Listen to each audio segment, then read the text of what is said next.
We are quietly live, right? Okay, I'm recording us though. All right. Good evening, folks out in internet land. Um, thank you for joining us on Mystic Moon Cafe tonight. We're going to have some fun. We're going to talk about Ostara and the spring vernal equinox. I'm not sure why there are two different words for that, but I would assume it's just a dialect, right? Just different parts of the world. I don't know. Terminology. Yeah, Yeah. right. Yeah, Hmm. yeah, something like that. But I've got Jerry Wolf here this evening with me, Hello. and Jennifer Page Hello. of the Forest Parlour and a whole bunch of other stuff. Odd Tonic, Hmm. that sweatshirt that I got from your store, that came in really handy when we were, 15, 20 degrees below zero with the wind I chill. thought you were going to say, like, while you were cleaning up the floor or Oh, something. It's absorbent. Thank you, Jennifer. well, it may have done a little of that too. I don't know. But came in handy. It was nice and warm. Yes, yes, fuzzy and nice and warm. Oh, that sounds great. All righty, and it looks like we are also live on Facebook. So welcome, viewers and listeners, and we're here. Here we are. Welcome, everyone. Yes, yes, yes. Now, we I don't know exactly where we want to start with this. Just happy spring, everybody. I hope you're all are healthy. You've made it through the winter, basically, and we're going to talk about the longer days and getting ready to plant and just all kinds of things like that. Easter is almost upon us. I think is it the 2nd or the 3rd of April this year? It's early because of the Right, right, very yeah. early. I think it's sometime during the first week of April. Mm-hmm. Mm-hmm. I wanted to say the fourth, but second or third could very easily be it. It is the first weekend, but yeah, I know I have a job then, so that's about how I tell. Yeah, let me look at the calendar. The fourth. I was right. Oh Oh, my God. yay! Because fun trivia fact, Easter is always the Sunday after the full moon after the spring equinox. Okay. And that's why it's always changing. But yeah, I always find that really amusing. That Oh, that's the absolutely. guideline. Yep, yep. And then this coming weekend is daylight savings time, right? Mm-hmm. Mm-hmm. Ugh. Thank goodness. The winter months are just so hard on me. Just the dark and the Mm-hmm. cold and being stuck inside. I just, there's really something to be said about daylight hitting your eyes and just, and being able to run Right. outside, not having to Jerry, think about too much. Yeah. Jerry, how are you doing up there, up in well, further north than Kansas City, anyway? Further north than Kansas City. That's right. Mm-hmm. It's warm. It was warm here. It's been warm Mm-hmm. here the last 3 days in the 60s anyway. That's pretty doggone warm for the early part of March Yes, it is. or here. So I was saying our snow is almost gone, and we had a 10-foot drift in our front yard where the city would push all the snow from the cul-de-sac into our yard, and it's almost gone. So it's the last bit of snow. I was noticing that today. It's just the last bit of snow that Excellent. that's out there.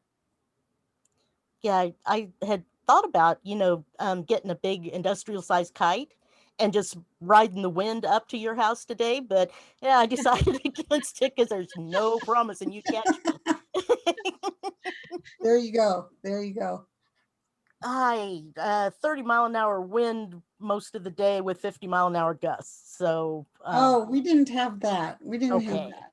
good, good. I'm glad because it was hazardous to drive in today. Been a Oh, Hmm. busy day. So a fun evening planned. Yeah, And yeah. all righty. Well, Jennifer, Yes. what do you like to do for spring equinox, vernal equinox? Besides being incredibly happy to say it's finally spring. Right? Yes. Let's see. I love enjoying the flowers. If I Mhm. can, I like to decorate my altar or my sacred space with daffodils, which are good for love and luck, and tulips, you know, iconic spring flowers, right? Mhm. Tulips are good for divination, love, prosperity, protection. And then, of course, there's the eggs. I Mhm. love coloring the eggs. And I think I mentioned off air too, ribbons. Ribbons are a big deal. Mhm. Um, let's see, color wise, blue is great for healing and peace. And purple is good for wisdom, intuition, spirituality. Yellow, oh, of course, yellow, right? Joy, creativity, success, inspiration. Green for money and growth and rebirth. So I love just, I'm not really into pastels a lot, but in the spring I just really dig it, right? That right. And let's see, definitely love um just the energy of spring and how it's all about rebirth and finding that balance, figuring out what's working, what isn't, and setting goals for the year. I Mhm. think you guys mentioned that you were going to do a seed blessing. Um, Yes. Mhm. seeds are definitely a big deal for me. I think my tradition is putting them in an egg or a little decorated basket and doing, a really simple blessing of just, Mhm. take care of them, let this be a good year, warmth, love, all that. And I like to pick seeds that correspond with something I want to do this year. Of course, Mhm. there's all general, plan everything. Right. But marigolds are good for prosperity and success. Basil's good for love. Thyme is good for health. Bittersweet is good for protection. So and I just really like to take the time to really think about, okay, what do I need? What do I want to build on? What do I want to Mhm. cultivate this year? And then do a little research, figure out what seed could really represent that. How can I nurture this new plant and this new life to kind of correspond with it? So I think that's really sweet, and colorful and fun. And I love interacting with nature. Silly being a green witch and all.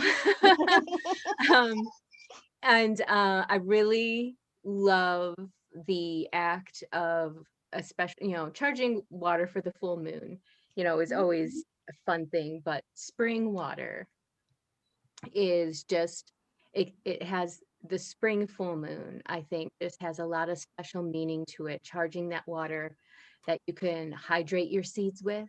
Mhm. You can spritz your house with or your workspace, or you can even put a couple drops on your hands and rub them together, and at the beginning of the day to remind yourself of those goals you made and re-energize yourself with that moon water, I think is really cool. Very And nice. and one more thing, I feel like I'm really blathering on. Not at The all. first spring rain is something that I don't hear talked about a lot, but I am really excited about it. Um, Leaving a glass or stoneware or crockery outside to collect the first spring rain. Awesome if it happens to be on the equinox, but if not, just wait for it. And that water is supposed to be extra special um,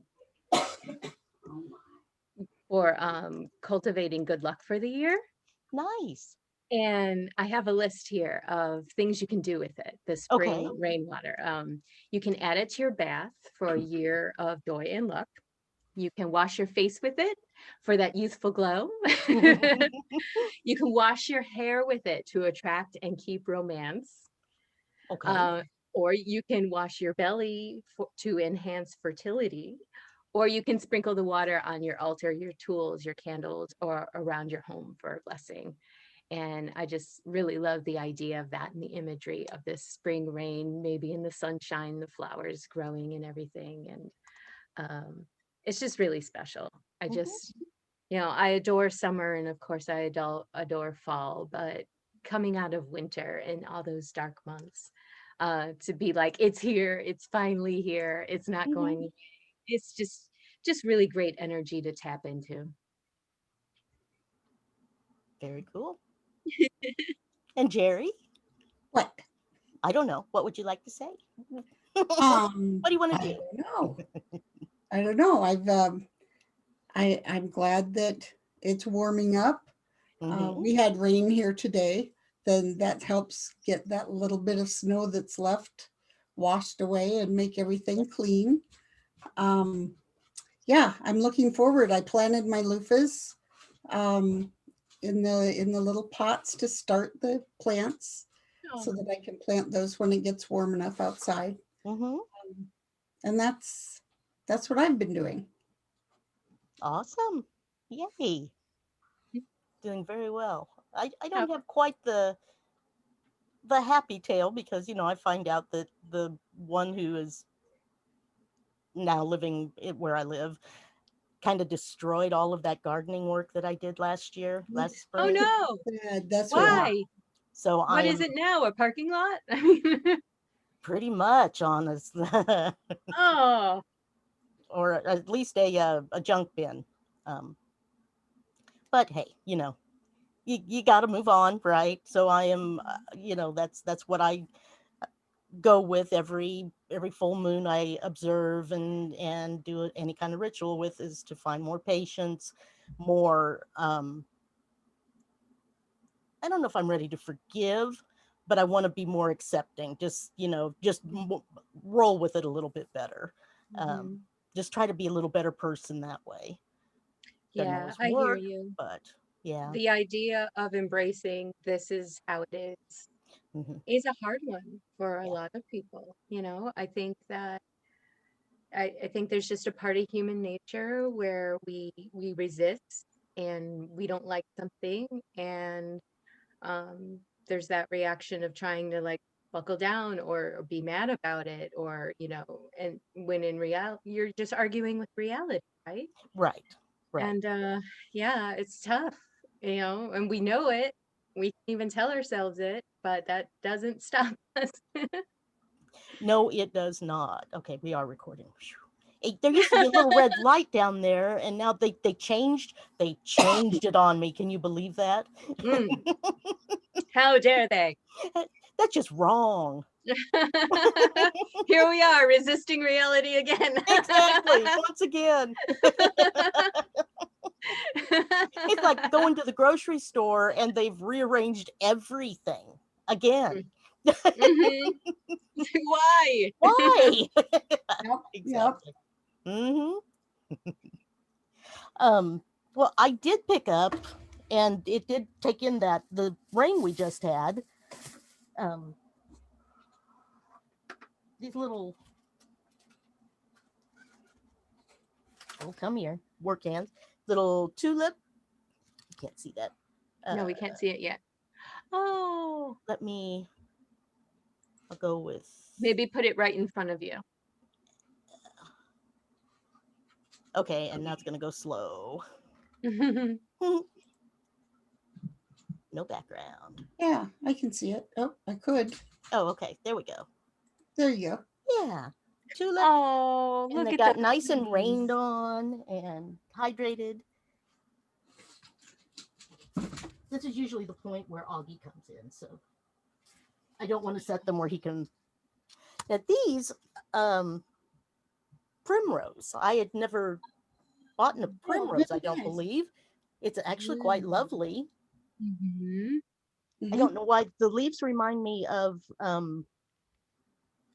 dandelion, but flowers Mm, don't. gorgeous. And some of those, the grape hyacinths. Uh-huh. Oh, Sorry. okay, yeah. Yep, and they're bringing up little flowers. Oh, Yeah. I'm Eh, a sucker for the purple flowers. They're just so gorgeous. yes, me too. And then a big hyacinth instead of the little grape one. And that's all coming up. Oh. And I probably won't plant it this week. I'll wait until actually maybe the 20th and then put them out. Mm-hmm. Mm-hmm. Because it could still freeze up again. Yeah. Definitely don't need that, but I've got this great app on my phone. What is it? It's called Moon Garden, ooh, mm-hmm. and it will show you what days to plant, harvest, or like do nothing Mm-hmm. based on like the astrological calendar. And like I just, you got to do what you got to do sometimes, but sometimes Mm-hmm. it's just fun to uh like yeah or give yourself a break like oh my calendar said I should do nothing today so Right. Okay, Nothing I'm day. going back to bed then. yeah, so that is called Moon Garden and I have it on my iPhone. I'm sure it's Oh, available for neat. Android too. Very, very neat. I love my little witchy apps. Cool. Cool.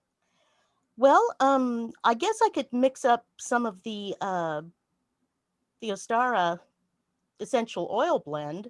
Oh, that Um, would be and then we can do some other things. And it's honestly, it's really easy. Um, thank you, Jerry, for finding that for us. sure.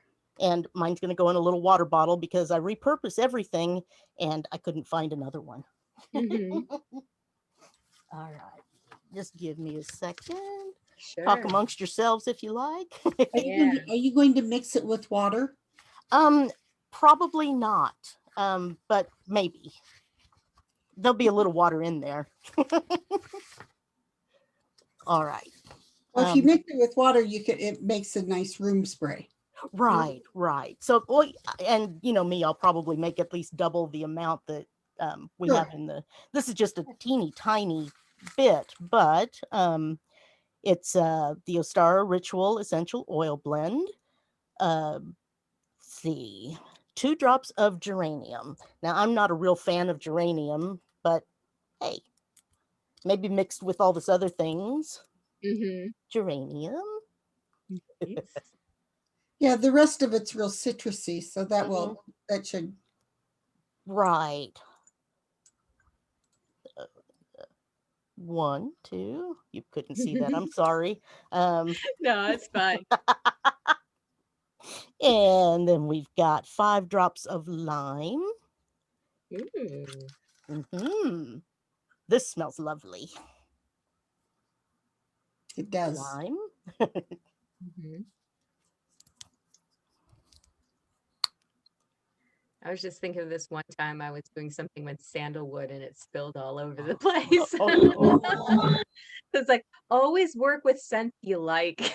Yes, exactly. You never know if you're gonna be smelling it for a while. Exactly, yeah. And as Jerry and I learned, a teensy tiny bit of jasmine goes a long, long, Yes, long freaking way. yes. You open the bottle and your neighbors are like, "Who has jasmine?" Yeah, what?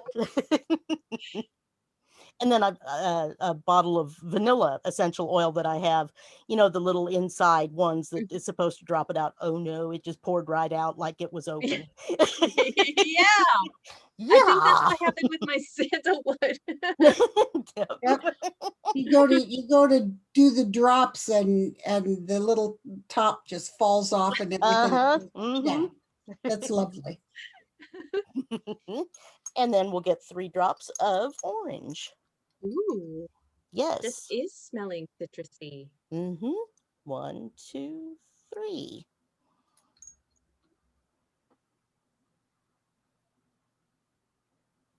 I like it. It smells pretty Yeah. darn good. Mm-hmm. Mhm. Now, I think that mixed with water, it would make a really nice no, a mister, really nice room mhm. spray. Since it has the geranium in it, would that kind of ward off bugs as well? Or am I thinking wrong?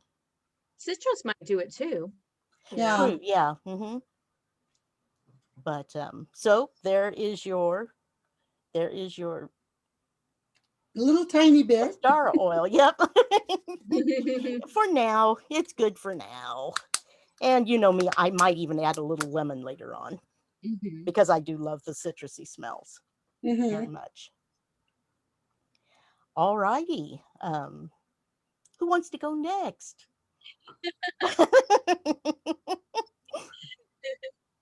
Why don't What do you want to do? um, I don't know. Well, I guess we could do either the seed blessing or um invoking um Eostre. Oh, either one. Either one. I didn't get a chance to pre-record, so it's all live, babies. That's cool. Mhm. It all works. Okay. All righty. Then okay. I have a black cauldron. It's plastic, but hey, it's black and it's a cauldron, right? It was actually a planter. Let's see. There you go. Stay. Cute. You guys see what I did with my seeds? You're going to do the seed blessing. Very good. Yeah. Okay. You want to? There they are. Okay. Part of the ritual is Yes, that's right. Setting up. hide and seek with the seeds. Exactly. I got a lavender pot with the seeds and the Oh, yeah. There we go. yes. I'm planting lavender outside soon. Mm-hmm. This year I got one of those like roll out carpet things that's like has Oh yeah. the fertilizer and everything. You're just supposed to put it down and like, it's ready there and it'll germinate in a couple days. We'll see. But Right. I'm excited. I would imagine that that it would do better up in your area and where it's a little more you get more rain and stuff, right? And Hmm. little greener without all of the checking it 25,000 times a day and Yeah, yeah. yeah. I was telling Anyway. Jerry how my front Mm-hmm. yard is just no shade, brutal sun, uh, Mm-hmm.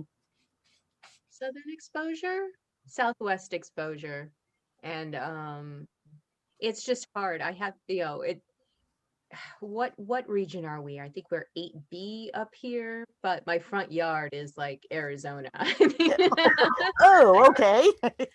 it's just yeah, it can be kind of brutal out there in the summer. In fact, we had Right. 2 years ago we had baby bunnies in the front yard, Oh. and like I couldn't even tell like where they were there was like no definition of a hole, right? They Mm-hmm. she the mother just very craftily like cut under the sod, and you could just see the sod kind of moving. And but like Oh. one time she came out and little bunnies were like underneath her. They must have been like hamster size. They were so Oh. cute. And I was like, how are you dealing with this? Maybe it's cooler under the soil. Maybe they were deeper down, but I'm like, this is just brutal out here. Yeah. I was also telling Jerry that I want to convert my front yard to all wildflowers. And it's just a slow process because there's just so much thatched grass and stuff. And it is a Mm-hmm. very big yard. So just trying to figure out how to do that on your own with no budget or time. Right, right. Last year was the perfect time to get the garden going as I did. Yeah. Yeah, but yeah, and I've got these No. little ones I'll probably just do containers on the Mhm. patio, and Mhm. that way they're reasonably safe. Mhm. Mhm. But The squirrels like to dig into my containers. yes, I they come out do. there Mhm. and I'm like, what are you doing? Why? Yeah. We had a social contract. You know what's in there. Nothing. You've been in there before. Exactly. But the squirrels being the squirrels, right? There we go. They're Okay. so cute. They I can't are. stay mad at them. Okay, so I've got peppermint, Ooh. and I'm just going to put all these in here. and you can apparently just pretend like you're, or you can bless the outside, or Mhm. whatever, sage, Ooh. chamomile, Nice. Mm. and the lavender over there. Let me get that into the pot. Now, should I put the put the little flowers I bought in there too, or just kind of include them as I go? What do you think? I would just include them as you go. Oh, that dripped. Okay. They're All right. witness. They're witness to you. Yep. All right. So at this point, you get your ritual oil together. I Uh-huh. didn't read that in time. Did you guys get it? Yeah, Jacob was saying that Hmm. someone in chat was suggesting that I lay down moss to help um, cultivate the wildflower flower front yard. Oh, okay. Well, Mhm, that'd be interesting. Yeah. mhm. Absolutely. I have moss Um, in the backyard because of all the shade, but not so much in the front. mhm. But like I would love to do like creeping thyme and okay, that tip was from Chandler. Thank you, Chandler. I will look Chandler into that. Chandler is always full of good tips and things. Nice. Yes. Great. All right. Okay, I'm not out where, well, I am kind of where in the garden where the seeds will be planted, since it's going to be container. Um, Your intention is what's important. that's right. Yep, and it, yard, garden, windowsill, what, patio, whatever works for whoever. Mhm. Um, all righty.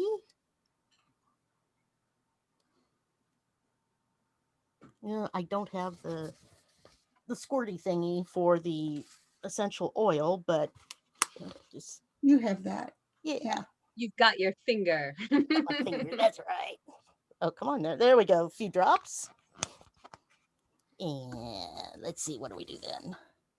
Okay, okay, then you need to ground and center. And however you do that is just awesome. Nobody's going to tell you how to do that here.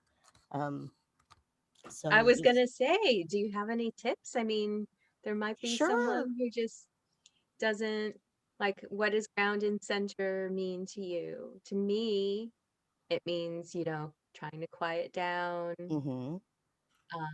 certainly feel being in my own body, not wandering off somewhere else. Last week, next week, being Hmm. here, being present. Um, Connecting to the energies of the earth, kind of. yeah, visualizing those roots going down of your Hmm. own, pulling up energy from the earth. Like you said, it can mean many things. It can mean like pinpointing where you are in the entire universe, even. It's like, wow, Very nice. Hmm. Yep. And that's, blocking your distractions. yeah. Hmm. Always helps. Right. Jerry, do you have a particular practice or? I do. I call the corners and I call my circle when I'm Okay. grounding. And then I have a conversation with the goddess and then I let them all go or they can continue on with me for the rest of the day as they feel fit.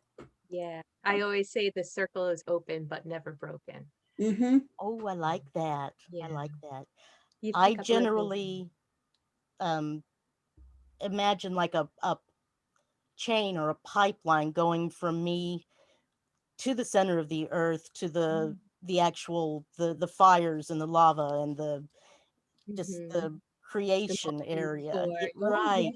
And I can send all the negative down and draw positive energy back up through. Um, Mm-hmm. being a Leo, then the fire is obviously an aspect, and Mm-hmm. theoretically anyway. Mm-hmm. And I can always feel myself, just I can feel my shoulders relax and my mind quiets, at least to a degree. And anti-anxiety meds help these things a lot these days.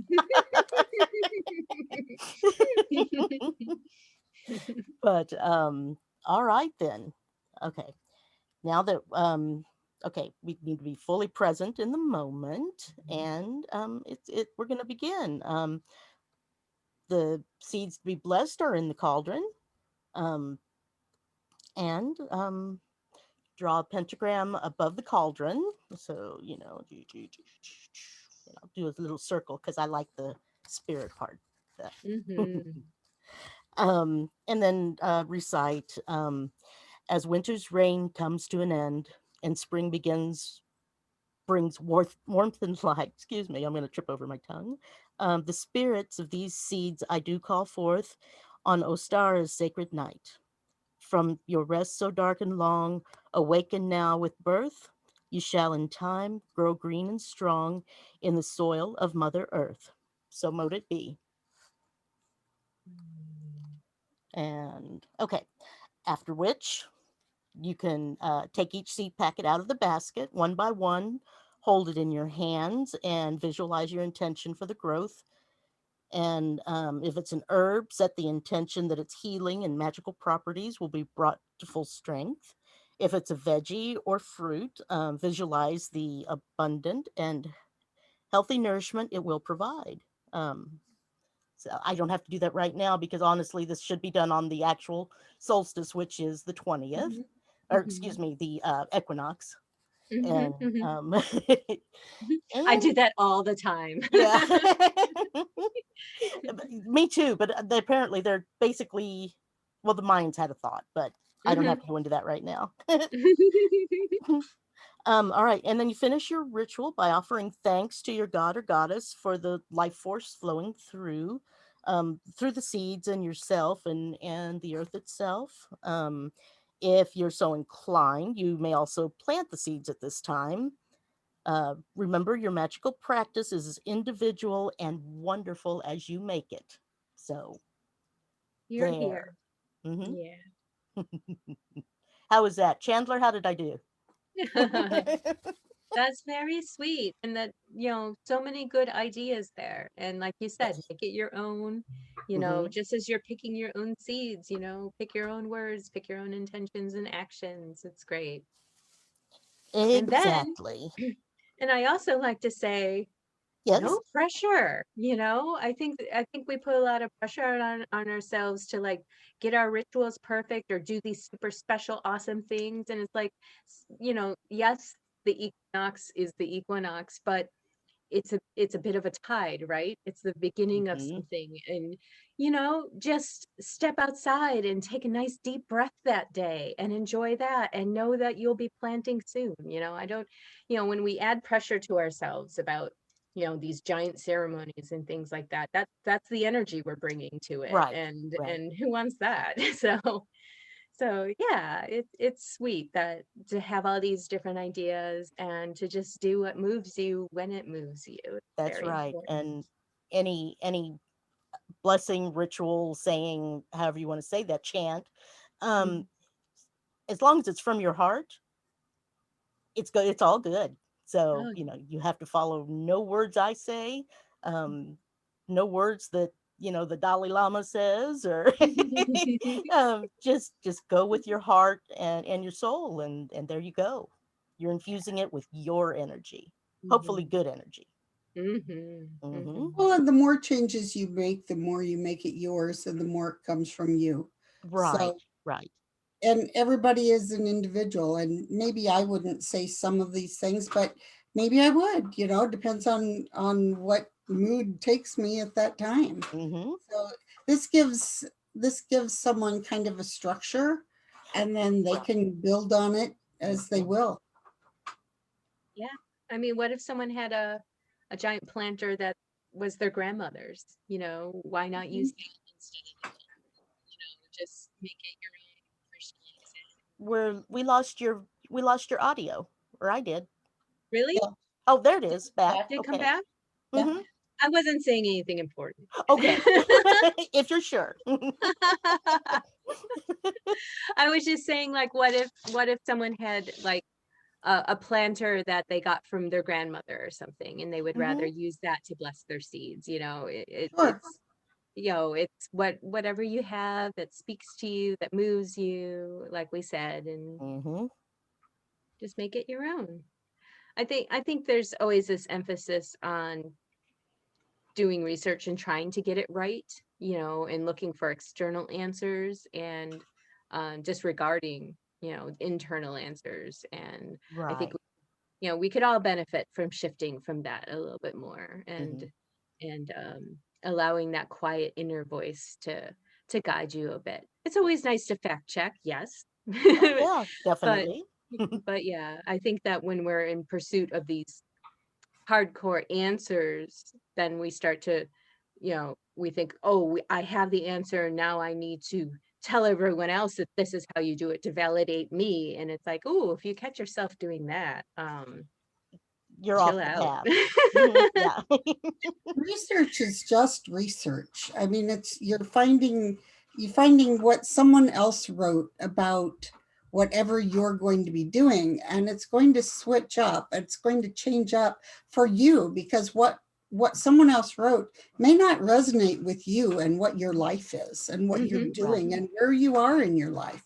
Yeah. So it has to, you will switch everything up. I'm very little that I do, and I spend a lot of time reading a lot of different things, but very little of that is internalized. Most of it is like, oh, that's really interesting. Hmm. And, but very little of it do I take into my heart and say, this is something that really works for me. So it's always do your reading. Someone new, people who are new to the craft always are asking, what do I do? What do I do? Well, you read and you read and you read, but you hold on to what resonates with you. Right. And if Hmm. it doesn't resonate with you, it's not for you. Hmm. So Hmm. we're individual paths. And Absolutely. so, like I said, this is a nice structure, this ritual, but Hmm. you'll change it for however it works for you. Absolutely. Absolutely. Yeah. And then it's like, if you don't know where to start reading, well, what are you interested in? Mhm. Don't start with something you're not interested in. Start with what you're interested in. Is it Right. crystals? Is it herbs? Is it animals? Hmm. Is it auras? Is it chakras? Start with what you find interesting, because you're going to be the best at something you're passionate about. And we can't we can't be scholars of all disciplines. That's just not how it works. So, you know follow your heart, and research. Start with crystals, start with anything, um, and it'll Yep. probably lead you somewhere else. It does become a rabbit hole. Yes. Yeah. And then You, some. you start I going through and it all leads somewhere else. Gosh, I have Hmm. so many books, Yeah. and yeah, I was looking at them today because, I was looking up the Sabbats and everything. And I'm like, wow, I love this book and this book, and I love the aspect of this book. And, you pick and choose. And yeah, I'll never stop collecting books. And you're never done. So don't put pressure on yourself to be done. You're not Oh, going to be done. it's a journey. Yeah. Yeah. Leave the Necronomicon alone. Okay. Who said that? It would be my buddy Chandler. But thank you, Wendy, for walking us through that seed blessing. Oh, I'm sure. definitely inspired. Like I said, I usually put them in an egg or a little basket, but I certainly have a cauldron or two laying around. I don't know. That sounds Hmm. extra witchy and interesting. So yeah. And I'll make sure that gets posted in chat or possibly the event, the Facebook event itself on our Mystic Moon Cafe page. Very good. Hey. Yeah. Okay. What direction now? Hmm. Oh, okay. Chandler's path started in mythology and Ooh. different belief systems. Hmm. Yes, I am reading the comments now. Sorry, I was a little behind getting them. It's been a long day. I don't know where I got started. Uh, like as early as I can remember, I read fantasy novels, and as a little kid, I don't even remember what the book was, but there was a book about a witch cat, and there was some spells in the book that the author had written. And I remember, gosh, in my little shaky little kid handwriting, trying to copy these spells out of this fictional book. And I remember, much to my chagrin, that I had taken the book back to the library and I left my little notes in there. And that someone else was going to find my little shaky handwriting notes.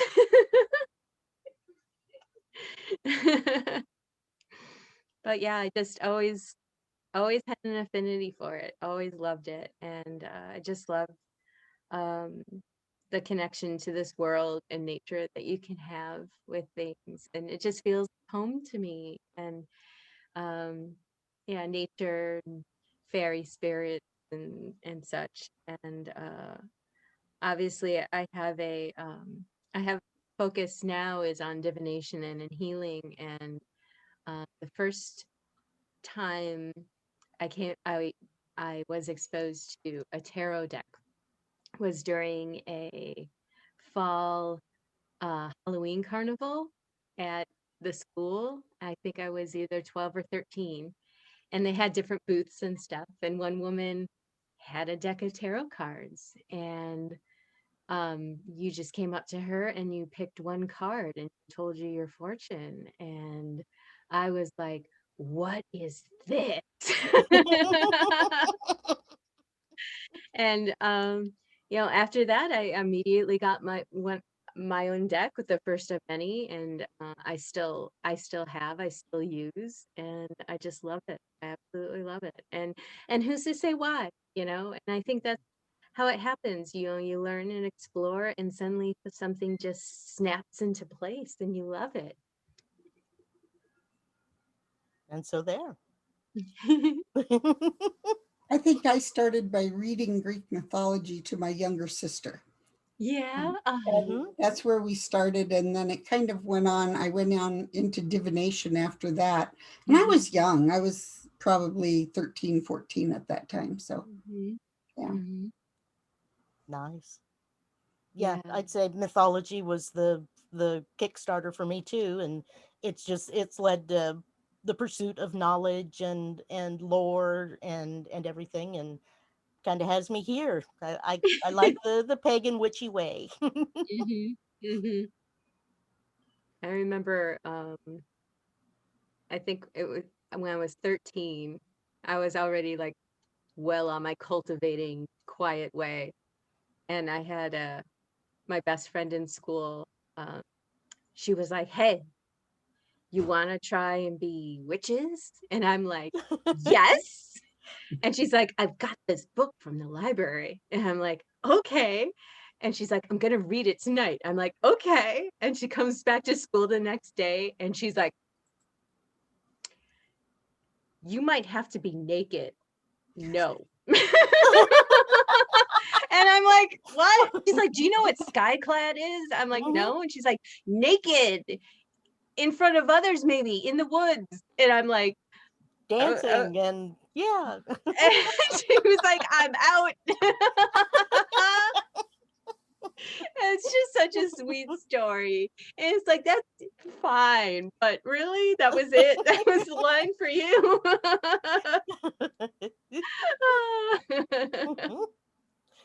I love it. It's just so sweet. She's so sweet. She's like, "You need to be naked." That should be a bumper sticker. Witchcraft. You need to be naked. If you wish to be. Yeah.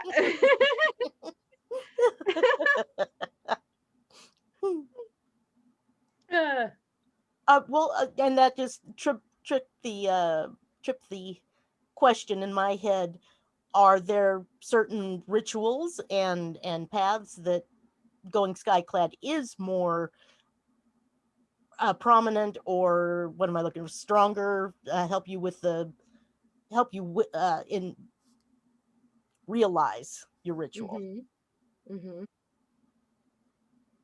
Is that an open question to Yeah, us? well, that was it. And yeah, sorry. I just read one today.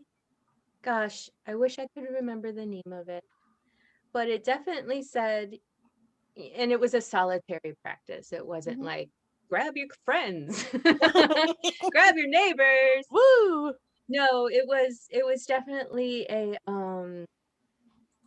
it was a ritual about, I would call it grounding and centering, Okay. and kind of uh, really being aware and present.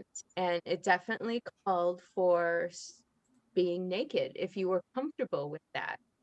Um, but I don't remember the whole thing. I could definitely look it up if anyone was really interested. I forget what book it was in.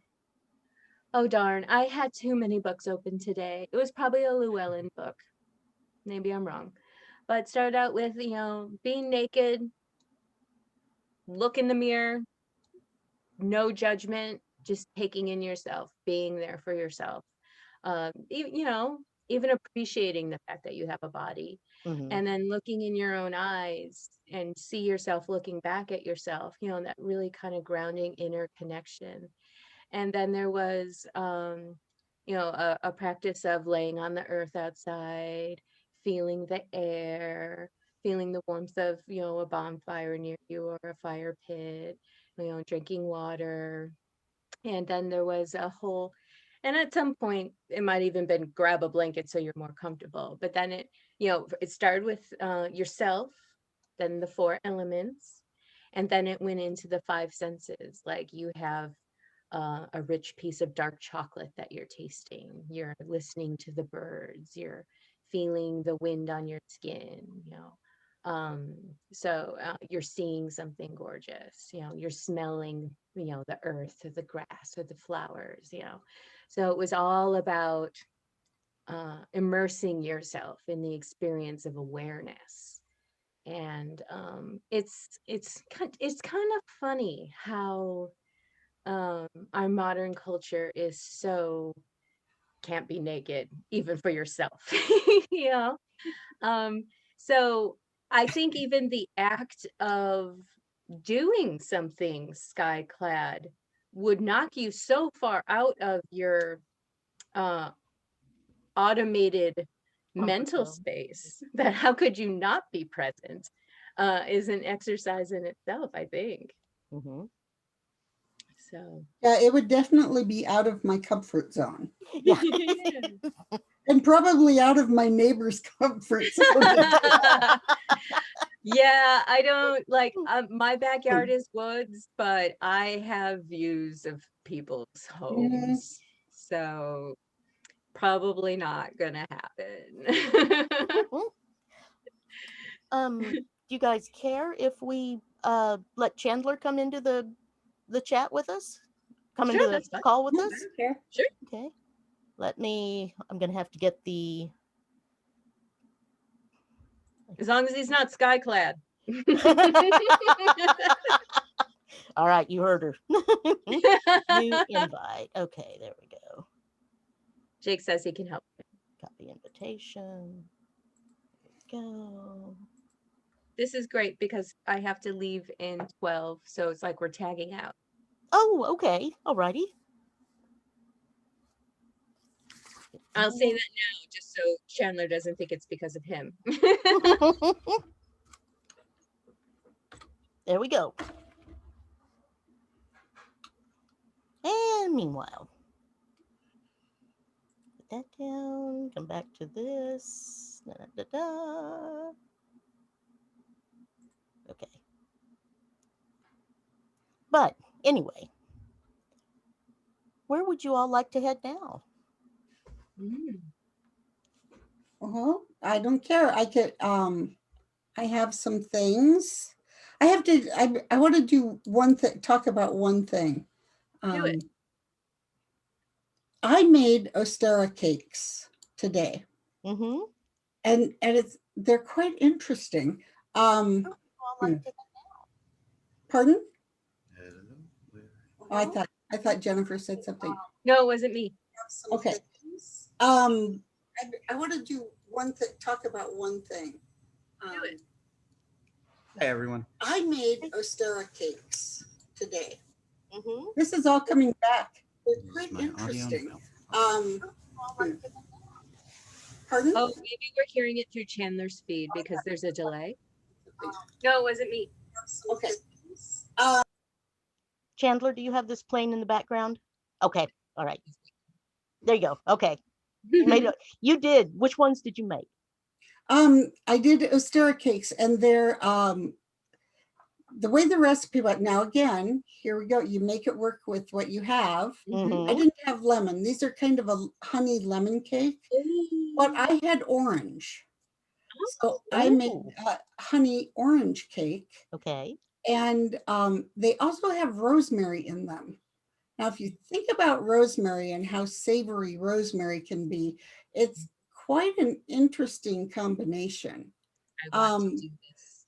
But it's just flour and soda and salt and egg, sugar, honey, juice, butter, milk, and rosemary. And then you mix it all up and you bake it. And of course, the first time I made it twice today. The first time I made it, I read the recipe wrong. Actually, I had the recipe in here with my computer, and I was taking notes in here and then running out to the kitchen to make it. And in that process, I poured all of the juice in instead of half of the juice in. So they turned out a little bit strange. So my grandson Vincent wanted to do some baking with me today, so he came over and we redid them. And this is what they look like.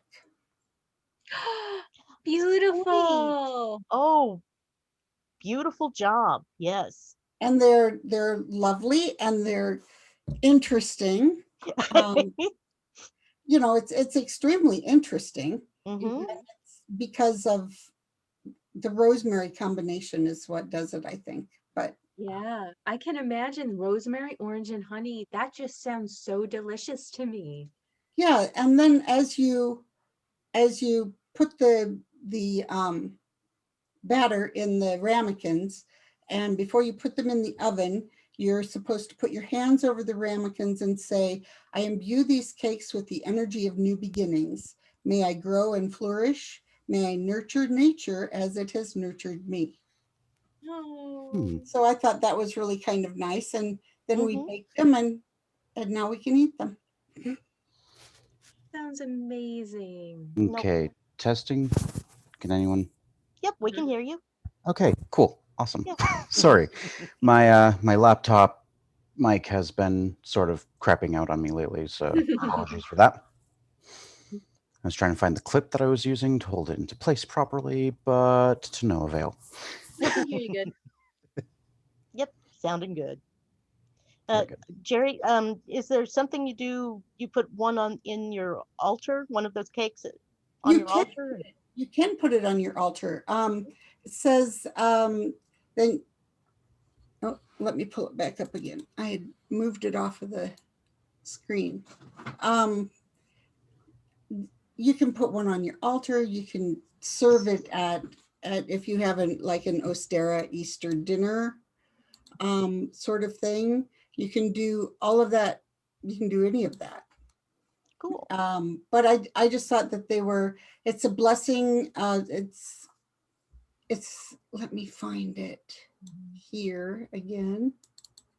Yeah, whenever I bake something special for the holidays, I always make a little extra for the It's just a thing for spring, and it's just something nice to make. Uh, and that's all there was with it. There wasn't really anything that said, and then you must do this. Um, but I thought that it looked really interesting, so we made it, and there we go. They came out gorgeous. Yeah, they were very pretty. Mm-hmm. sounds delicious. So Let's see. I'm kind of kitchen witchy, so there we go. There you go. My second oldest sister is starting to realize she's a little kitchen witchy. She didn't really know what that meant, to be honest, until I informed her, Hillary, you're literally the person who does all the mixed drinks and grows herbs in your kitchen. You know all the right combinations for everything, and you have never failed to make something that makes everyone happy. So, yeah, no. Because for the longest time, she was always very, well, I'm not witchy like you and Emily are. And it's like, no, you really are. You just don't realize. Because you have my oldest sister who is similar to me to a regard. She's not as overt as I am in my practice, but she'll do readings, she'll do cleansing, she'll do stuff like that. And I've kind of gotten to the point where, okay, my two sisters and I are kind of an odd sort of situation, because there's the three of us. We were born 3 years apart from one another, and it gets weird because my oldest sister is like the banshee of the family. She's always the one who comes with the bad news, but manages to break it nicely. You have me, who's the bridge, because I'm a Taurus. My sister is a Virgo. My other sister's a Scorpio. My moon and ascending are Virgo and Scorpio. So I'm this sort of like center point for them. And then we've all agreed that the Scorpio sister is a third B, which is not exactly the most polite B to speak of in public, because she is the one that if anyone crosses us or crosses her, she will end them. Ooh, I have a mother just like that. It takes a lot, and she won't do it physically. She will verbally absolutely like dissect an individual to the point where they just like tuck tail and go away. All three of us have always been very, very eloquent until we don't feel the need we need to anymore, and then we just demolish the opponent. We're a force of nature, and I love it. There you go. That's what counts. Mhm. Okay, so moving on down the line with conversation. Jennifer, I know your time is kind of close, and like, you're welcome to stay as long as you like. But I don't know what your schedule, what if No, Max you're is right. cracking the whip on you, and Yeah, that's exactly it. You can tell it's that kind of yep, relationship. yep, I could tell. No, I just promised myself that obviously, like when you asked me to come on, I'm like, oh, I would absolutely love to. What can I manage? And I'm like, okay, I can give you from 7 to 8. Okay, cool. But yeah, this has been really lovely, and I'm definitely inspired with new ideas on blessings and essential oils and how to end someone. Yep. That's not the first time that's come up today, but we were talking a little more physically. I don't know. No, basically, my sisters and I have kind of seen ourselves as sort of a new manifestation of how fate can work.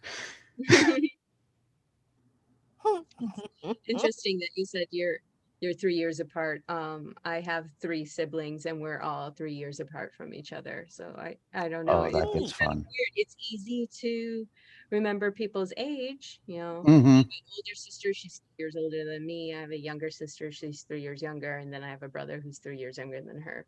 So yeah, it's interesting. Cool. Well, cool, guys. I want to Yes. wish you all a very happy vernal equinox, Ostara, anything you celebrate. It's a great time of year in the Northern Hemisphere when the sun is out and life is coming back. Mm-hmm. And I finally get my energy back. And I don't have to hibernate anymore or fight Right. hibernating. And I'm not stuck wearing long sleeve shirts all the time, which is wonderful. Right. You missed our skyclad conversation. You could have added to I was present for it. I just wasn't able to comment. that. Probably for the best. Mhm. Probably. All right, guys. And how would people get a hold of you if they're looking for you? Oh my gosh, that's so right. Let's see. You can find me at theforestparlor.com, as well at that's where I have my divination and energy work and chakra services. For facebook.com/theforestparlor is my page. There is a group, facebook.com/group/theforestparlor. I would love everyone to be in there. We just talk about nature and mindfulness and support each other. And And post sometimes I really have amazing pictures. amazing pictures. And it's just all about finding those connections with each other, ourselves, with nature. And I just really appreciate that, especially over the past year, cultivating those things. So if anyone is in need or if that resonates with you, come seek me out, and you know, let's hang. Yeah. And Jacob is dropping the links in chats and Thank you so much, Jake. now will there be any more odd tonic or is that kind of defunct now? Well, we're definitely on hiatus. Mm, Right now, we just can't. Well, we're in lockdown. We just have too many personal obligations, and life is just way too hectic. And to be honest, we were killing ourselves to produce the show at the quality that we wanted. It was a full-time job and a half, mhm. and we just don't have those cycles right now. We don't have that bandwidth. So I miss it. I miss it so much. I can't even express. But maybe the fates will align and allow us to do it again in the future. Mhm. We were always on the lookout for production help in one way or another, or something that could make it just not be just me and Maxwell. Right. It's Right. it's just us. It was just us, and it's just Mhm. hard for to have such a rich creative endeavor with day jobs and family obligations and everything. So yeah, we'll see. I mean, it's definitely in my heart still, and I would love for it to come back. And like we were talking live shows and things like that before the pandemic hit, and Hmm. until until things shift, we just have to kind of keep a candle of hope burning, I guess. But we'll see. We'll see. Yay. Well, good luck with it all. It's funny that we're still on the podcast charts, even though we're Yeah. not. I'll Yeah. I'll put some prayers into Gaia for you. Yeah. Thank you. It needs it. I miss it a lot. I mean, I can see the parlor from here and Mhm. really, really miss it. So, but thank you for inquiring about that, because Oh, sure. I don't know, it's an important project to me. It's an important project to Maxwell, and it's just nice that um, people people miss it too. It's very Mhm. sweet. I certainly do. Yeah. It's fun and creepy and just an all around good time. Yes. God, I love my spooky. Yes, so much fun. Mhm. Okay, Okay. this has been amazing, and I really appreciate this, and invite me anytime. I'll try to come on, and Well, sure. lovely. All righty. Well, have fun with whatever you're doing, and we'll catch you next Mm, time. Yep. Skyclad mystery. Doesn't that sound like the name of a band? Yes, Oh, that's my it favorite band in does. high Skyclad. school, Skyclad Yes. Mystery. Can any of you sing? We'll start it. I can sing. Ooh. I can, but should I? Have a lovely All right. evening, everyone. Happy Okay. spring. Bye. Happy spring. All righty. Mm, Now, thank you, Jake, for dropping those links and everything. That was very, Peace. very kind of you. Well done. Okay, so where do we want to go next? Do we want to talk about any of the things that, like the trees that are associated with Ostara, or any Sure. any of that stuff? Mm-hmm. Well, let me pull this information up. Okay. You know me, I have all this information that I store here, there, and everywhere. I would have to wonder, is Willow one of them by any chance? Because I know it No, starts to. the only ones that, although I know that Willow, I've read Willow connected to Ostara in other places. Particular, in this particular thing that I found, birch, ash, and alder Okay. are the ones that they're, because birch is one of the first trees to come into leaf um, Oh, yeah. Okay. Ah. in the spring. It is deities associated with birch are mostly love and fertility goddesses. Ostara, the Celtic goddess of spring. And do they name anybody else? I No. can think of at least one other entity attached to the birch, and that's Berkana, which is Norse. Okay. All right. They talk about the Ogham alphabet, birch. Rules from December 24th to January 20th. Birch twigs were traditionally used to make besoms. So Mm, there we go, to sweep the new broom to sweep clean after winter. yes. And then the ash, and that's in Norse mythology, um, Yggdrasil. Yggdrasil. Yeah, the world tree was an ash, and Odin hung from it to obtain enlightenment and the secret of the runes. Um, Two springs flow from its roots, the sources of wisdom and fate. The ash teaches that all life is interconnected on all levels, past, present, and future, spiritual, mental, and physical. So what happens on one level happens on all levels. Mm. And then alder, at this time of spring equinox, the altar is flourishing on riverbanks, its roots in the water, bridging and holding the magical space between both heaven and earth, holding space between the worlds.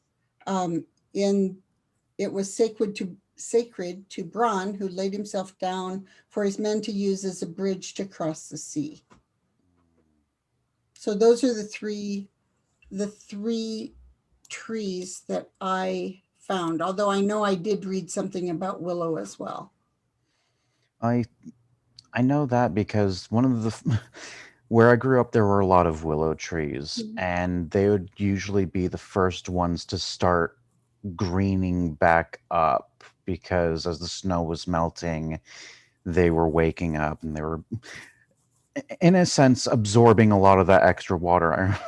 I remember every winter after the thaw, there would be this one willow tree, and because of all the melted snow and ice, there would actually be a very shallow pond around it, and the Oh, seagulls would neat. swim in it. There you go. Very cool. I was trying to remember what was Persephone's mother? Demeter? Demeter. Demeter. Peter. Mhm. Wasn't she also the like harvest, that type of fertility, Hmm. um, land type of Though goddess? very much so. Demeter is very much like she's almost synonymous with Gaia in a lot of the ways she's described. Though interestingly enough, I recently just watched a video where she is actually more attributed in some stories as a goddess of spring than Persephone.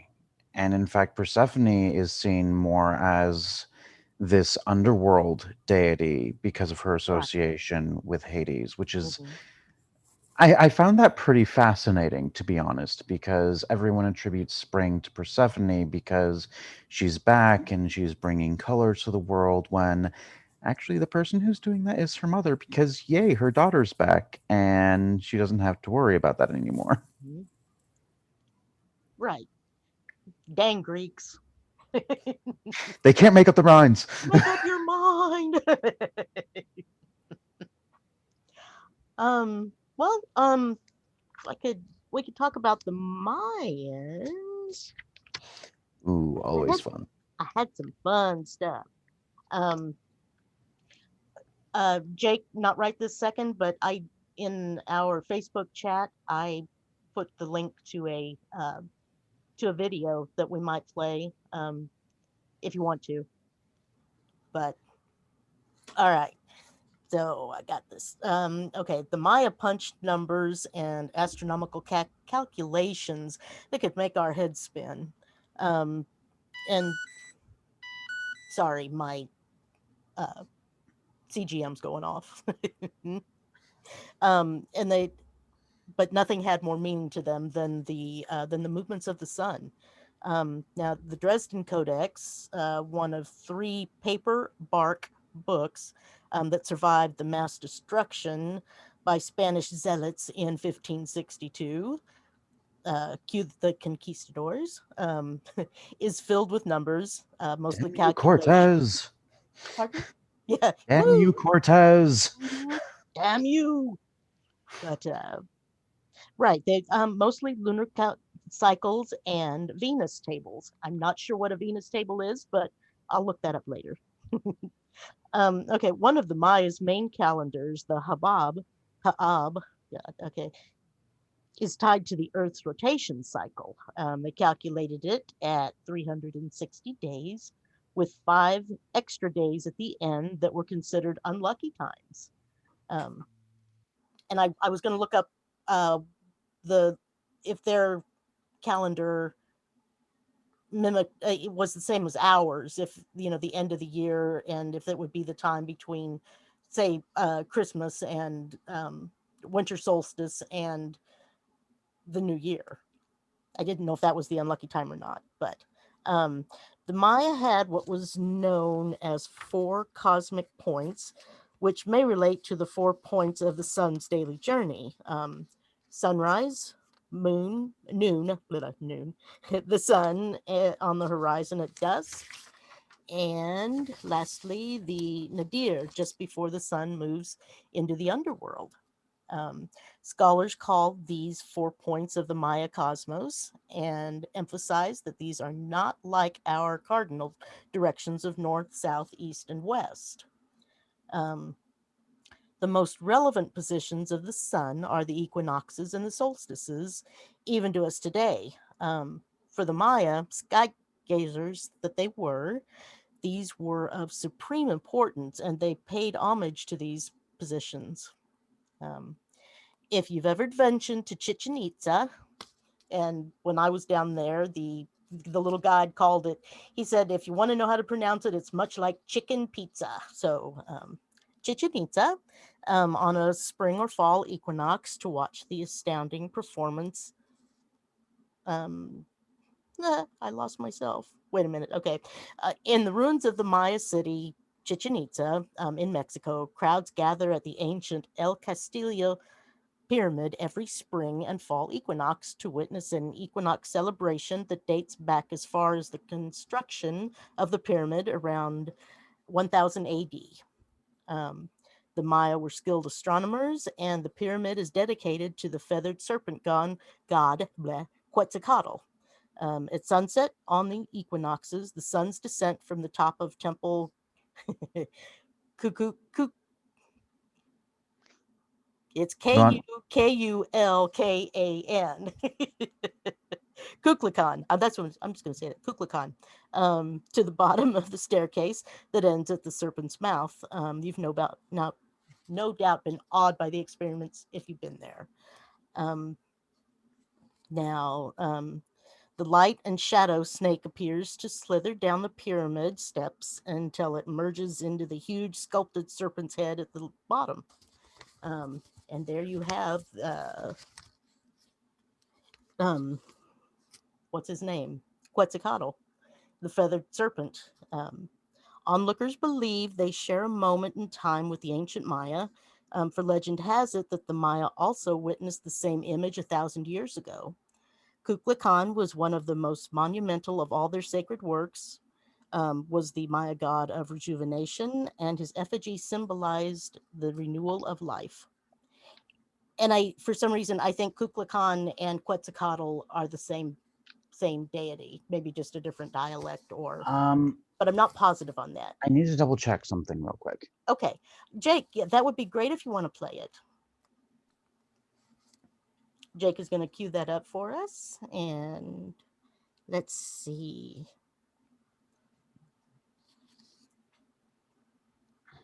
Well, I'll keep going while Jake is bringing that up for us. And so why did the Maya immortalize the equinox? Aha, here we go. Woohoo!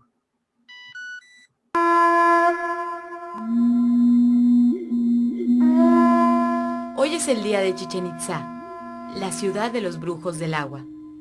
Han pasado 6 meses desde la última cita de Kukulkan con los hombres mortales. Hoy, día del equinoccio de otoño, la serpiente emplumada regresa y vuelve a la tierra. Y Kin, el sol, vuelve a ser su aliado para hacerla visible.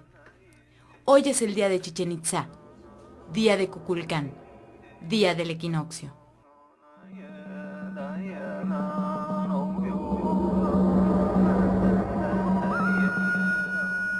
La palabra equinoccio proviene de eukos, que significa igual, y nox, noche. Es decir, se refiere a estos días del año en los cuales son iguales en duración los días y las noches. El fenómeno equinoccial de luz y sombra, conocido como el descenso de Kukulkan, no es definitivamente producto del azar. Los mayas, grandes astrónomos y precisos en el cálculo numérico, crearon especialmente este edificio, el castillo, con un diseño exacto y matemático, después de hacer seguramente numerosos cálculos y mediciones. Considerado una maravilla de la tecnología mesoamericana, el castillo de Chichén Itzá es uno de los más altos y sobresalientes de toda la arquitectura maya. Este monumental castillo, que se alza erguido por encima de la planicie yucateca, es una pirámide de 9 cuerpos escalonados de 60 metros por lado y 24 de altura. A cada lado hay una escalinata y un templo en la parte superior. Los especialistas e investigadores de diversas disciplinas han consensado que esta pirámide es una representación del calendario civil de los mayas. Cada lado tiene 91 escalones. Multiplicados por los 4 lados, la suma da un total de 364 más 1, la plataforma. Suman un total de 365 días del año solar. Cuando llegan los equinoccios de primavera y otoño, la Gran Chichén Itzá es el escenario del sorprendente fenómeno llamado de luz y sombra. En él, la posición del sol coincide con gran precisión con los escalones del castillo de Kukulkan para proyectar sobre la cara del alfarda noreste 7 triángulos de luz que se forman, paulatinamente de arriba hacia abajo, hasta definir triángulo a triángulo la silueta de la serpiente emplumada, que mide unos 34 metros de largo. El espectacular momento culminante del fenómeno muestra cómo la luz llega a la cabeza de piedra del dios serpiente con la que comienza, en el suelo, la escalera. La serpiente emplumada comienza a descender. La expectación, el silencio, la admiración, todo se concentra en este fenómeno extraordinario. Y mientras el sol proyecta su misteriosa y extensa sombra sobre la escalera norte, cada escalón se ilumina poco a poco. Este proceso tarda cerca de 5 horas y su plenitud se observa por 45 minutos aproximadamente. El dios llega, baja, despliega su prolongado cuerpo en el territorio de los humanos y una vez más desaparece. Así como ha sucedido 2 veces al año desde hace cientos de años, aún hoy sigue conmoviéndonos, asombrándonos, llamando la atención de astrónomos, historiadores, arqueólogos, científicos, matemáticos, artistas. Kukulkan baja y llega puntualmente a su cita semestral, a su reunión equinoccial con los hombres de la tierra, a la que bendice y trae fertilidad y buenas cosechas. Favorece y camina por el Sacbek rumbo al cenote sagrado. Entra en él, se sumerge en él, penetra el inframundo y sigue su camino.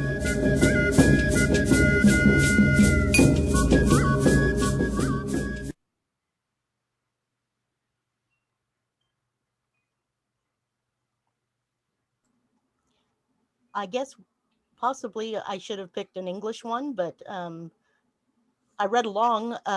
Perhaps Hey, it Jake. had subtitles. That's good. Yes, it did. Yes. So for the podcast listening audience, do you want maybe Jake to read the subtitles for us as it plays again, or are we good?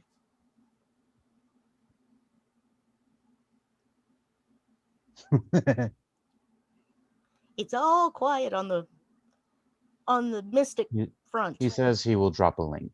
Okay, there we go. That's good. Um, Alrighty then.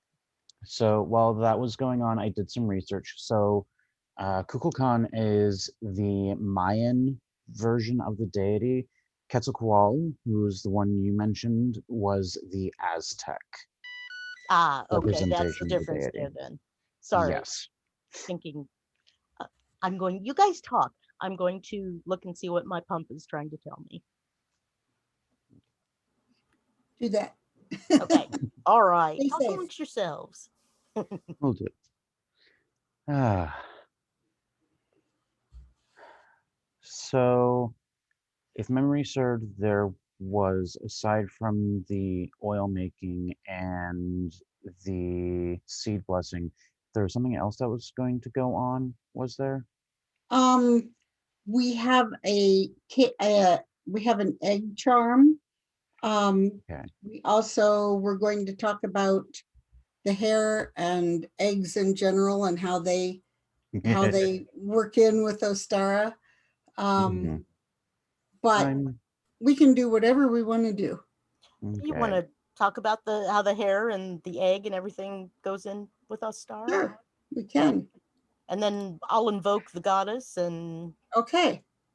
I think one of my favorite explanations of the eggs and hair for Ostara came from the Eddie Izzard skit Dressed to Kill, oh boy. Eddie where is, I love Eddie. Eddie was like, eggs are for fertility and rabbits are for shagging. It's the spring festival. It's a fertility festival. Exactly. Sure, And there are things that you can do with eggs, like you can bury a raw egg by the entrance of your home to ensure abundance and forthcoming year and fertility in your garden. mhm. Um, they're just boundless, endless traditions.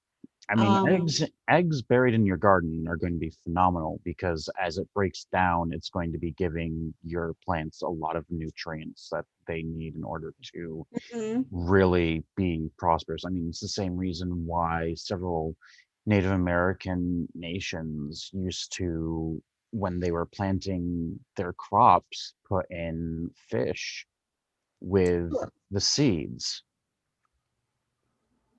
Mhm, Sure. The protein with the seeds would be The nitrogen mm-hmm. more than anything, because plants Okay. apparently love nitrogen, which is another reason why thunderstorms are helpful for crops because it causes the nitrogen to affix to the rainfall, and so it brings it back into the soil.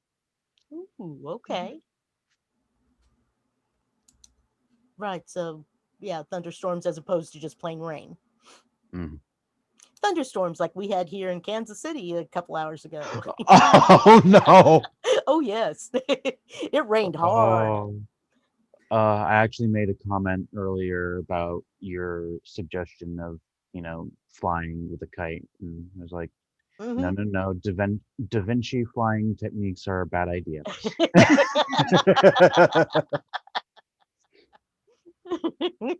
Well, yeah, and like I said, I may or may not end up. Yeah, Jerry didn't have the high winds today, so mhm. Lord No, knows where. Yep. you would have only gone so far and then dropped. Um, in just touching back on this egg thing, it's all kind of part of balance. Hmm. Um, it's it symbolizes rebirth of nature, fertility of the earth and all creation. It the cosmic egg contains a balance of male and female, light and dark, the egg yolk and the egg white, the gold the yoke is represents the sun god enfolded by the white goddess. Perfect balance. So they say it's particularly appropriate for Ostara and the spring equinox when there's a balance for just a moment with the underlying energy. Okay. So that's kind of where the egg goes in there. The hair is kind of interesting. The hair is sacred to the goddess. It's a totem animal for the lunar goddess, such as Hecate, Freya, or Holda. The hair is a symbol for the moon. Um, it's most clearly associated with Ostara. And then Jennifer was talking about how Christian Easter was determined by the phase of the moon, Mm-hmm. and that's why it changes every year. It's not a set date. Well, it's based off of, well, after the celebration of Passover, which is determined by the Hebrew lunar calendar that was used at that Yeah. time. Well, Easter ends up being what? What did she say? The Fourth. first Sunday after the full moon and something else, and the equinox. Hmm. Is that true? Something like that. I think it was. Yeah, something like That that. sounds about Sorry. right. Mm-hmm. Yeah. Um, there's a story that I read um, about Ostara or Oyster, um, about how, and I can't remember exactly all of it, and maybe you've heard this story before and can fill in, but um, Ostara took a bird and turned it into a hare, and so that's where we get the Easter Bunny. And this is all from like 1878. I think this was their explanation. That's where we get the Easter Bunny. And because she took a bird and turned it into a hare, the hare would lay colored eggs. There you go. I mean, that 18, sounds like a valid enough reason. yep, 1878. What can we say? Right. Um, It was all magic back then. yes. Yeah. Well, it was either that or opium. I'm not sure which. Maybe a Many of them. combination. Probably. But the hare is also a symbol of immortality. And there's this darling story about how the hare became the totem animal for the goddess, but it's really kind of saccharine. But it's it's how Um, the goddess was coming to visit, and all the creatures wanted to give her gifts, and all the hare had in his pantry, in his larder, was an egg. So he decorated that egg and gave it to the goddess, and she could see that he was a very special animal. So he became her special animal, her totem, because he had given away everything he had. So there we go. Oh, so there is another goddess that is associated with rabbits and hares, and that's actually the Celtic goddess Andraste, who's the goddess of victory. Hmm. And there's actually a story that um, when Boudica was fighting off the the Romans, because what else do you do at the time? Uh, she had been hiding a hare under her skirt and released it onto the battlefield, and the path that it took was the path that she led her forces on, and they were victorious as a result. oh, I like that. I like that too. Yeah, neat story. It also ties into the fact that hares and rabbits are also known to be tricksters in many traditions as well. And I mean, who better to have on your side during a battle than a trickster who can trick your opponent? Mm-hmm. Indeed. also sort of ties into, I mean, you have, you know, April as when people really start feeling spring in full swing most of the time. And of course, how do we start off April? April But with a Fool's Day. with a festival for tricksters. Hmm. Which, disturbingly, my father was almost an April Fool. He was born the night before. um, yeah. Anyway, I had an aunt who was an April 1st. And an Always aunt fun. that was an April 2nd. So Myself, I'm 2 days after Beltane, cool. which I'm okay with. Hmm. I'm smack dab between two nerd holidays. Hey, at Smack least they're dab still. between May the 4th and the celebration of the defeat of Lord Voldemort. Oh, okay.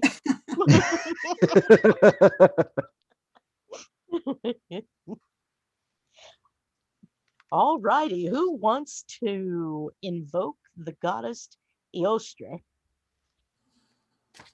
Let's do it. You do? I All do. right. You're going to. All right. What we've got is Eostre is an ancient Germanic goddess of spring. And was celebrated in Europe before her festival became adopted by the early Christians as, yes, you guessed it, Easter. If you need a new beginning, if you're lacking energy or direction, and you need a little divine intervention to finally get this year off of the starting blocks, then Eostre is your go to goddess. Here's how to invoke her, and with a quick and simple ritual adapted from the Goddesses and Sirens Oracle deck, with thanks to Stacy DeMarco at themodernwitch.com. All right, what you'll need: a white candle. Let me see if I can make you guys see that, or if I need to get rid of. Woo! There we go. White candle. I should get mine. Shall I give you all a second, or since we're not quite at the time, but and hey, I'm not making an omelet, so I probably won't break any eggs either tonight. Anyway, sorry. Need some fragrant petals of any kind. I figured I could use the little hyacinth petals when I go to do this. Yep. Um, 3 eggs and a mixing bowl, which I do have here. Um, it's a large stone uh, mortar, and and I can't lift it one handed, so I'm not going to. Unfortunately, all I have is the candle. Okay. Oh, all righty. Well, like I say, the ritual shouldn't be done really much before, say, uh, not this Saturday, but next. So, Okay. okay, what to do? First, ground and center yourself. If performing the ritual at dawn, look up at the rising sun and really try to sense the new beginning it offers, the the transformative energy and just the bright light of day, of the rising morning sun. All right. Then you light your candle and say, Goddess Eostre, you of the spring and light, I ask for a fresh start, a new beginning to take flight. All right. Then you hold the eggs in your hand. My hands aren't quite big enough to comfortably. Whoop. Ooh, that's kind of a cool. Anyway, I have 3 eggs. I don't know if I'll use them after now because they've been sitting out for a couple hours, but hold the eggs in your hands and tell Eostre about where in your life you want to start fresh. What do you want? Who do you want to become? Breathe in and think about this new beginning, feeling the positive emotions rise. Crack the first egg into the bowl and say, Crack, I am renewed. Say it with conviction and believe it in your heart as well. Next, Crack the second egg into the bowl and say, I am reborn. Crack and believe it. Then crack the third and final egg into the bowl and say, I am transformed. Believe it. Put it out to the universe. Make it happen. Let me put that up before I do actually crack it.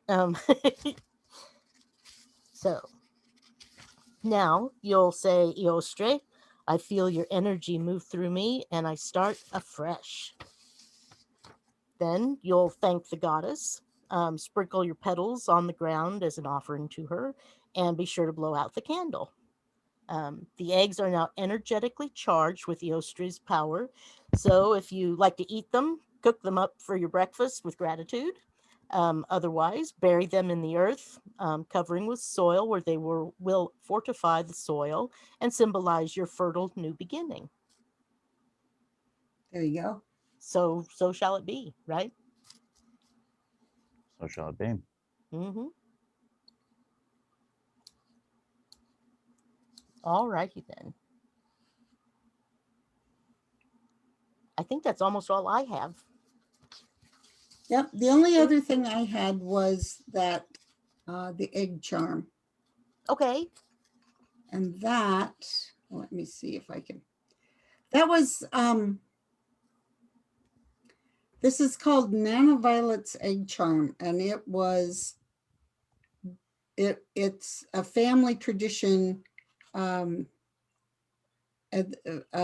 counter enchantress, whoever that may be. It's one part of her family tradition. It says, think of what you wish for. Think carefully. General rule of thumb is a brown egg for wishes involving animals and a white egg for people and plants. Mm-hmm. So if you're wanting to heal sick animal, person, plant. So these are eggs, you would blow them out. So I used a seam ripper, which worked really well to put the two holes in. Okay. And to blow the insides of the eggs out. So I have this one that's a brown egg, and this one was a white egg. It says then paint your egg talisman. So when your egg has thoroughly dried, it says put it on a mound of blue tack, which is just putty, and hold it in place, and then you paint your talisman. And what I did here was you choose your colors. Purple is for wisdom. I chose purple, and I put a rabbit on it. Oh, nice work. That's Very the nice. talisman I put on there. You choose your symbol. You put a candle for wisdom, coin for prosperity, heart for love, whatever, whatever you want to do. Right. Another way to do it is to stick rose petals. You can stick rose petals or feathers on whatever. Then what you end up doing after this is done, after your painting and everything is done, is you string through the holes. You run a string through. Mm-hmm. I don't have a needle long enough for that yet, so I'm going to have to find one. But then you put these so that you can hang them. Oh, okay. Find a special place to hang them.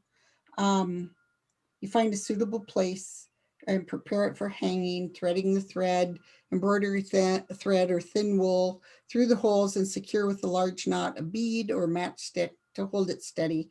And you clear your mind and focus on your desire for abundance, fruitfulness, or whatever it is that you're doing.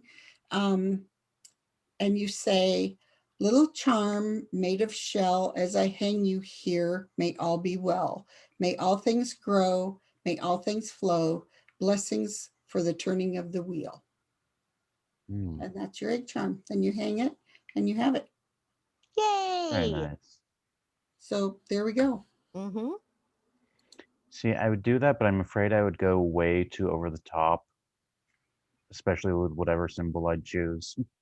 Well, I did this rabbit, and then I was messing around and I thought, well, I could do an owl as well. So I painted an owl on the other side. Good See, idea. I would be the one terrified that I'm going to be like, okay, I need rejuvenation. We're just going to put a giant phoenix on this egg now. Ooh, there you go. And 3 weeks later, while you're still putting that on there. Yep. Precisely. Yeah. Start early. Yeah. We must have this done for Ostara. Yeah. One of the symbols that I saw on a lot of the different eggs that I saw on pictures and what have you while I was doing the research and things. It's a is it a snake that's curled and coiled, or I mean, it's a very round and it looks like it fills itself in. I wasn't sure what that symbol was, but it seems to be very much uh, associated with Ostara and Eostre and serpents are a definite, and I don't know why, but are a definite are definitely associated with it as well. So Um, I mean, in the spring, snakes start coming out of hibernation. They shed their skins. They're also a symbol of rejuvenation and healing, as well as a symbol of power and knowledge. So I could see that definitely playing into a degree. mhm, cool. They also, Um, you know, drove them all out of Ireland way back when, theoretically. we all know what that actually was. Yeah. Yes, we did. The pagans were driven out.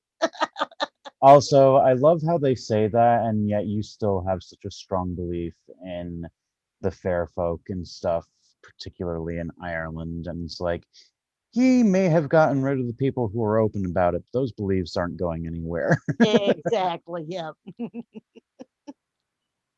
But I had also noticed that Jerry, did you say that Eostre was or Ostara, either one were was Celtic as well? Because I know that like mine said Germanic from, That but I Eos, think they're the same, aren't they? Some of it was the same. Some of the Celtic tribes were from Germany, early Germ early Germanic people. yeah, Well, I know that Eostra is what I've read is that it's a Germanic Yeah, goddess. mhm. same here. I mean, you have Celtic culture. Celtic culture spread all the way from Britain to what is now present day Turkey. Okay. And I mean, Hmm. you had it as far south as the Iberian Peninsula and Mhm. northern Italy and present day Turkey to as far north as places in Germany. So, Okay. Germany, I mean, you want to talk about one of the earliest melting pots. The area of Germany really was one because you had Celtic cultures, you had Norse cultures, you had Latin cultures and Slavic cultures all just going in and out of that region for the longest period of time. And there's so much cultural overlay, it's ridiculous. Hmm. Hmm. Right. Yeah. So much. If you listen to the German, it bleeds into English, as well as I think Swedish, if I'm not mistaken. Swedish, a lot of the Norse languages have a lot in common with the Germanic because there was a significant amount of cultural overlay with them because you have the Norse Odin, but then when you hit Germany, it's suddenly Woden. Oh, right. So Right. Hmm. there's a lot of overlay, especially in the mythology between those two. In fact, it's almost like complete and total parallels. It's almost the same as, Greek and Roman, Hmm. where it's basically same deity, just we tweaked the name a little bit. Like Quetzalcoatl and Kukulkan. Kukulkan. Hmm. Yeah. Right. Right. Oh, and I think where you got the idea that in what I was talking about, where saying that Eostra was Celtic, that was in talking about the hair. In the Celtic Okay. tradition, the hair is sacred to the goddess, and that then mentions Hecate, Freya, or Holda. But then it also then goes on to say the goddess most clearly associated with the hair is Ostara or Oestra. Okay. And so it doesn't differentiate, but I think it just has moved on in that. So it's not necessarily Celtic, but yes, the traditions, the cultures were spread all over. So there's a lot of both, all. Mm-hmm. Yeah. Mm-hmm. All right. Well, we're kind of winding down, I think, and got about 15 minutes left if we want to fill it all in. Um, Jake, you want to share what you've got going on, or no, or This way, I have many things to unmute since I'm running 3 oh, things. Okay, now I got the radio going. okay. I got regular Zoom. I think I got the okay. Everything's on. What am I working on of late? Yeah. Just well, so an interesting thing is towards the end of March, I'll be doing a live ghost hunt experiment setup gadget demonstration for Fun. the Oregon Ghost Conference. That will be on March 27th with a ghost. Can't That rewrite means that. Ross and June will be there as well. But other than that, it's the standard ghostly activity stuff that I always do. Nothing extra special. Cool. Neat.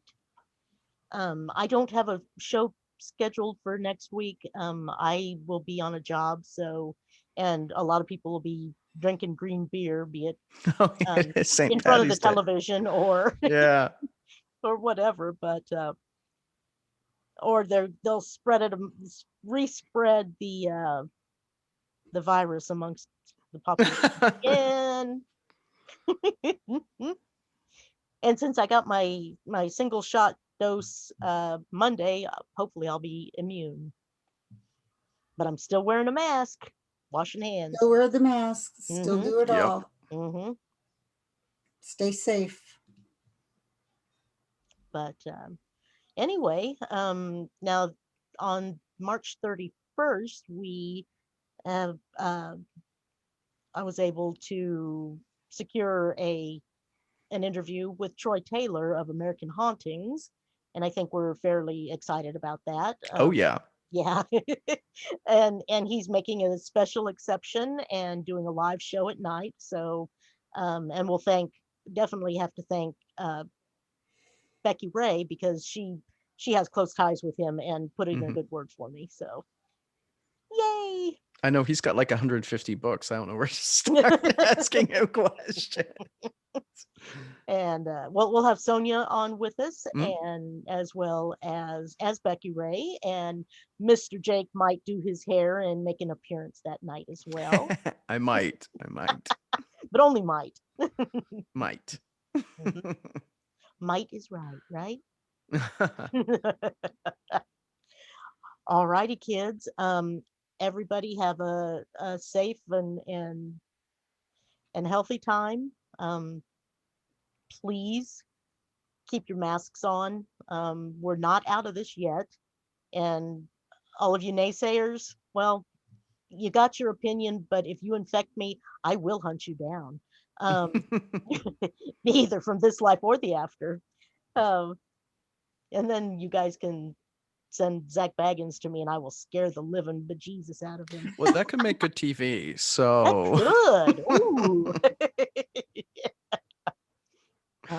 Anyway, I guess we're about done here for tonight. Thank everybody who listened, watched, participated. Jacob, thank you again for being our triple caster. And Well, it's gadgets. I love the gadgets. you love the gadgets. And Chandler, thank you for hopping in with us tonight. no problem. I was going to share something, but I have been unable to locate it. So after I've done some spring cleaning, perhaps. A while back, I did my own little book as a guideline of how to not overwhelm yourself when starting down a path. Mhm. For example, one of the rules in there is please do not dive headfirst into something that you have no idea about. Bad idea. Right, right. And if you are an instructor and are allowing your student to do so, bad. You are not actually an instructor then. I understand trial by fire, but that is not the kind of fire you want them playing with. Right, right. That might leave a black mark on your soul. Well, if not that, then certainly several scars. Yes. It adds character. Oh, actually, that's something I could share if anyone is open to it. The story of the time that I had the red marks on my arm after a spiritual encounter. Oh, that's right. Yes, please share away. So at the time I was still living with my mother. I was with my ex-fiance, and we were just hanging out in the kitchen. I think we were having tea or something. We were just kind of trying to relax. And so it's like dead of night. There's no TVs going. There's no outside noise going on at all. And through the window, almost like it was vibrating, we heard this turn of the century conversation going on. That's just the kind of energy it had. It was like, oh, how do you do? Oh, not bad, not bad. Um, very, very Victorian era, really. Um, and we're like, this is cool. This is interesting. And then everything got very quiet. And then myself and my ex-fiance both heard what almost sounded like this very deep, feral sounding growl. And I was immediately like, nope, threw my arm up like I was blocking something as I focused to ward off whatever was coming. Mm-hmm. Immediately yanked my ex-fiance out of his seat, shoved him down the hallway into our room, closed the door, and did my own sort of sealing motion to keep anything from getting through. And as we're calming down from what just happened, I look at my arm and there are these red marks. It, Ooh. it didn't break the skin. It looked more it, it was like it was clawed, but not. But didn't break the skin. Yeah. Mm-hmm. And I look at that and I look at him and I show him and he's like, what the? Mm-hmm. And I'm like, yeah, no, not again. Oh my. As George Takei would say, yes. Have you had any more encounters like that? The most recent one, it wasn't like that, but I had a dream a few months ago, and in that dream there was a legitimate demon that attacked me in the dream. The entire day after that dream, I felt like I had basically had the absolute crap kicked out of me. Ooh. Yeah, that was interesting. I ended up doing a ritual to send that thing back to whatever corner of hell it crawled out of, and I haven't had any problems since. Good. Thankfully, I know how to deal with my demons. Hey, we usually have a nice poker game, and then Well, okay. Inner demons aside, right. inner demons I'm even more familiar with dealing with because depression, it be a monster. Yes. Um, Yes, it can be. Out. So And be sure to reach out. If you're having a hard time, reach out to somebody. Message me on Facebook if you're having those unfortunate thoughts, or just talk to somebody. And my boyfriend is great for that. So okay, I've good, been, good. he is the epitome of a Pisces. He is very comforting, very open and very understanding, and is just, without a doubt, probably one of the best situations I have ever been in with my life. Awesome. That's sweet. And me being a Taurus certainly makes it easier for him because I'm fine so long as I'm cozy.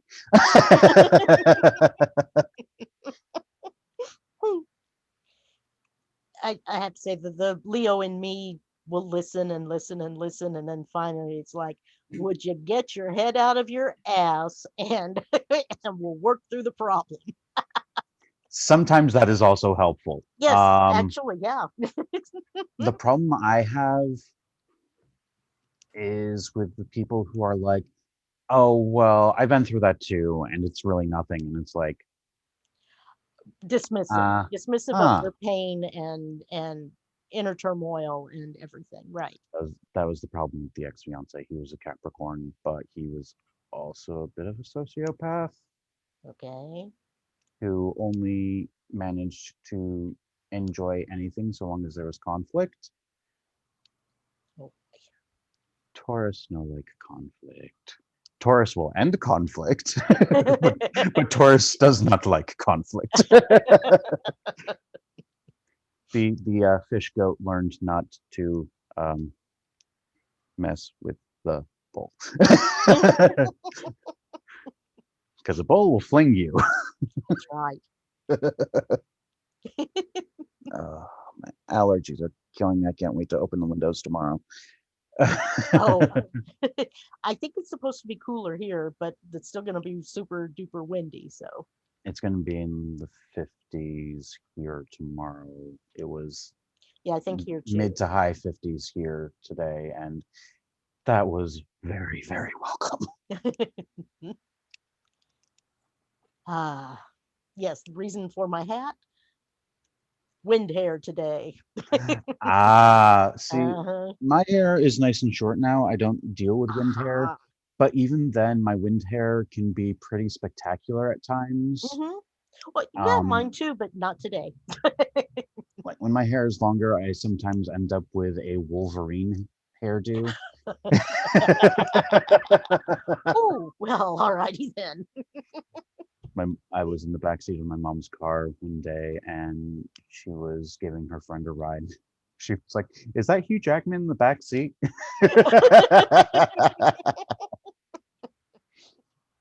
I appreciated that. I'm sure he wouldn't have. All right, kids. Yep, we are right up at the time. Chandler, do you have any parting words or stories or anything you want to share? Not that I can think of. Not tonight. Okay, all righty. I'll come Jerry. up with something next time. No, just thank you. It was a nice night. It was a nice It's very good program. night. Mm-hmm. It was fun. I think so too. Fun, informative, helpful, Mm-hmm. and That's what we Informative, try to needed. do. hopefully. Nice spring energy going forward, and I think we all need a little bit of that. Mhm. Definitely, yes. Definitely. Jake, parting words, bub? You know, I got some day job stuff to work, so I'm gonna have a little coffee and I'm gonna crank it out. But other than that, be safe, humans. How Be dare you safe, call me a human?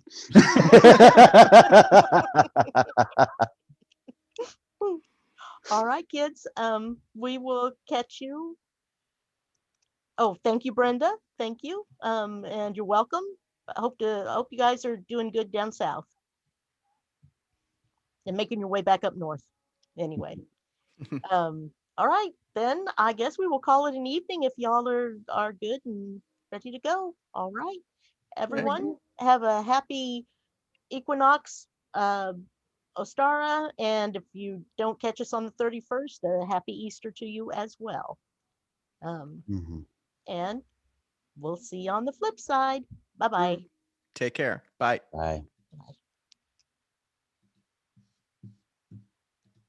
Bye.